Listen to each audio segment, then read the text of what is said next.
Bonjour à tous et bienvenue sur cette nouvelle vidéo apprentissage natation. Aujourd'hui, on va répondre à une question de Sylvestre 77777.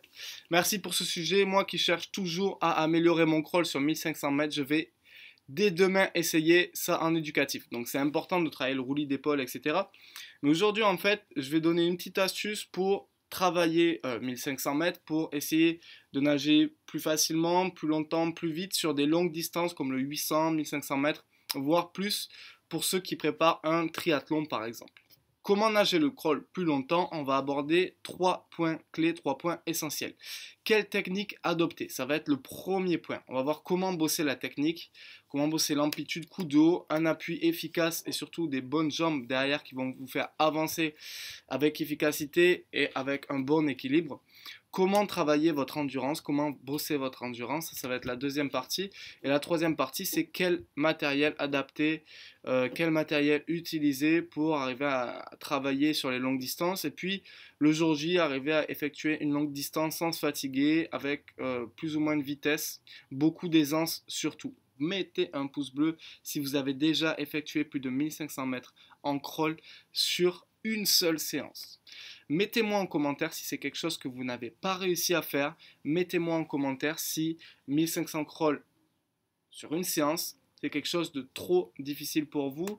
Et si c'est quelque chose que vous aimeriez arriver à faire dans le futur, au fil des semaines, au fil des mois. On a créé un défi de 7 jours pour connaître toutes les bases indispensables de la nage du crawl. Je vous invite à rejoindre ce défi, vous allez apprendre énormément de choses, c'est totalement gratuit et tous les liens sont dans la description.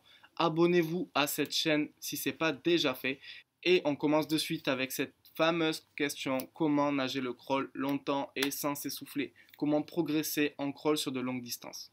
Tout d'abord, ce qu'il va falloir travailler, c'est l'amplitude de vos bras. Les bras en crawl, ça représente 70% du travail, c'est 70% de la propulsion. Donc pour l'amplitude, en fait, c'est très simple. Comptez le nombre de coups de bras que vous faites par 25 mètres ou par 50 mètres.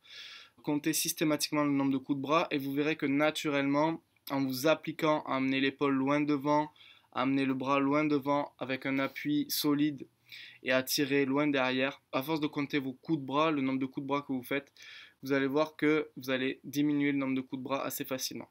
La deuxième chose technique qu'il va falloir apprendre à faire et qu'il va falloir travailler, c'est comment placer votre trajet aérien hors de l'eau. Donc le trajet aérien, on peut le faire avec un exercice très simple, c'est l'exercice coup de haut. C'est-à-dire qu'une fois que vous avez dégagé votre bras le plus loin possible derrière, vous allez simplement lever le coude le plus haut possible en dégageant, en veillant bien à dégager l'épaule. Vous dégagez l'épaule très haut, vous levez le coude très haut et vous essayez de garder la hauteur max avec votre coude le plus haut possible et le plus longtemps possible. Comment avoir un appui efficace quand vous nagez le crawl et notamment en amplitude?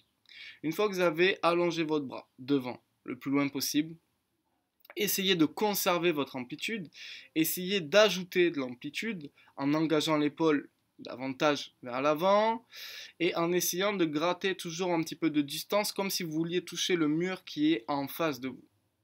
Au niveau des battements de jambes, vous allez devoir avoir un battement de jambes efficace, oui, mais pas ultra puissant, pas ultra dynamique, pas ultra explosif. Ça, on va le garder pour des courtes distances, pour des sprints.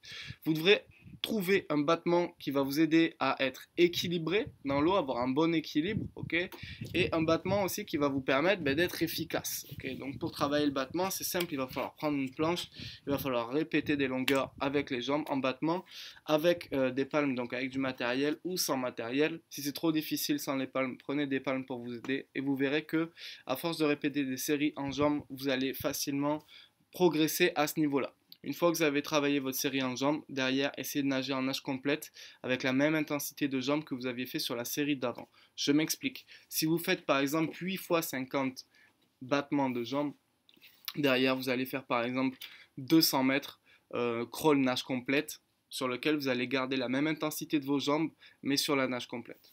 La nage complète étant la nage du crawl sans matériel avec les bras, les jambes tout en même temps. Maintenant, comment bosser votre endurance, comment travailler votre endurance et quelle série effectuer pour par exemple 1500 crawl?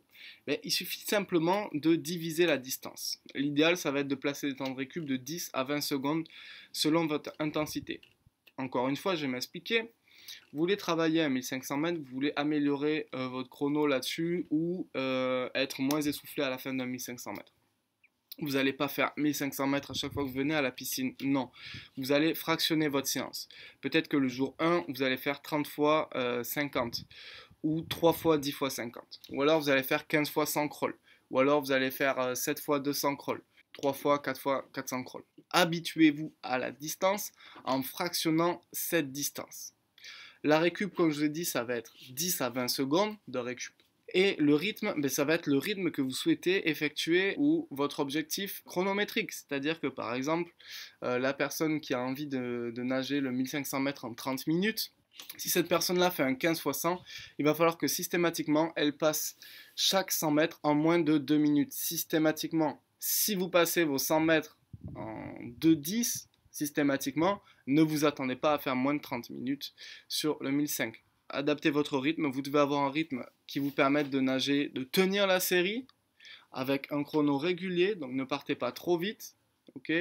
Et au fil du temps, au fil des semaines, au fil des mois, en travaillant sur du fractionné comme ça, vous allez commencer à comprendre quel rythme il vous faut et vous allez commencer à petit franchir des paliers grâce à une meilleure technique, une meilleure amplitude et avec beaucoup plus d'expérience également. Quel matériel choisir quand on veut travailler un 1500 mètres, un 800 mètres, un 3800 mètres?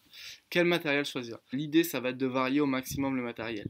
Effectuez vos séries principalement en nage complète, parce que c'est là où vous allez être le plus proche de vos sensations de nage.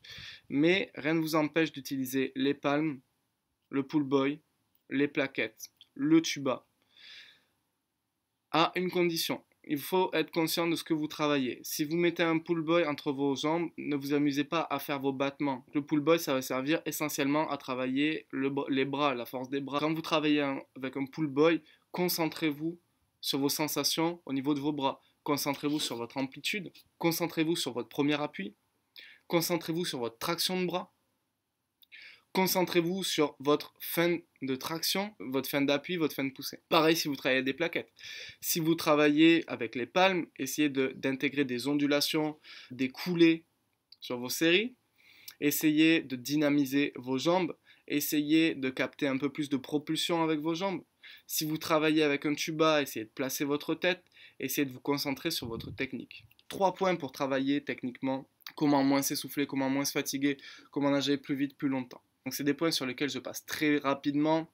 C'était juste vraiment pour répondre à la question de Sylvestre et pour lui donner un petit coup de pouce. Si vous voulez connaître toutes les bases qu'il vous faut, les bases indispensables pour nager le crawl, je vous invite à rejoindre les 7 jours pour apprendre le crawl, pour apprendre à nager le crawl sans être à bout de souffle, pour connaître toutes les bases indispensables.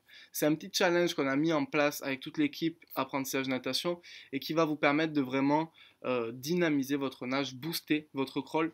C'est un challenge où chaque exercice est très facile. Tout le monde peut accéder à ce challenge. On va voir les bases de la nage du crawl et ça va énormément vous apporter. Donc n'hésitez pas à nous rejoindre. Tous les liens sont dans la description. 7 jours pour avoir des bases indispensables en crawl. Alors tout de suite, mettez un pouce bleu si vous avez déjà effectué plus de 1500 mètres en crawl dans une même séance.